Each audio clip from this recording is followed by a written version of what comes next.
Rome had reached the greatest territorial expansion in its history, but an empire can look strongest just before its deepest problems begin. By the 3rd century AD, Rome was facing a crisis unlike anything it had experienced before. Emperors were being overthrown, armies were fighting for power, enemies were attacking the borders, and the empire was struggling to hold itself together. The crisis began in AD 235, when Emperor Alexander Severus was killed by his own soldiers.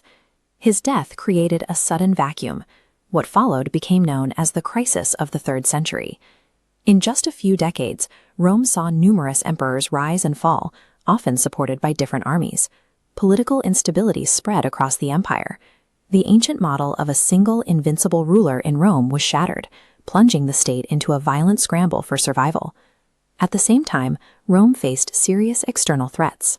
Germanic peoples pressed against the northern frontiers, while the powerful Sasanian Empire challenged Roman control in the east. Rome was fighting on multiple fronts. These relentless eastern assaults delivered severe blows to Roman authority, forcing the legions into humiliating defeats. The economy suffered as wars became more expensive. Trade was disrupted, currency was weakened, and maintaining the enormous army placed increasing pressure on the state. For a moment, the empire seemed close to breaking apart. Some regions even formed temporary breakaway states just to survive. But Rome was not finished.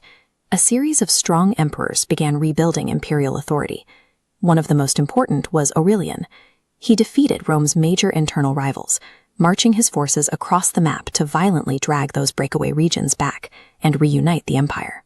Despite this, Aurelian recognized a profound shift in Rome's security.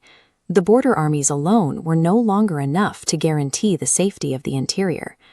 He strengthened the frontiers and began construction of the massive Aurelian walls around Rome, a physical admission that the capital itself was now vulnerable. While Aurelian's force saved the state from immediate death, it was only a temporary fix. He didn't solve the deeper structural problem of how to govern such an unwieldy system. Then came Diocletian.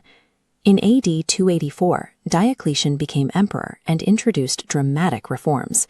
He realized that one ruler could no longer easily control such a vast empire, so he divided imperial administration among multiple rulers in what became known as the tetrarchy. The system was designed to share power and make the empire easier to govern and defend. Diocletian also reorganized the army, administration, and taxation, building a rigid, highly controlled state. By executing this massive power shift, deliberately dividing Rome to save it, Diocletian prevented the empire from shattering. Rome survived its darkest century, but it had permanently mutated into a fortified and decentralized machine. But a new transformation was approaching.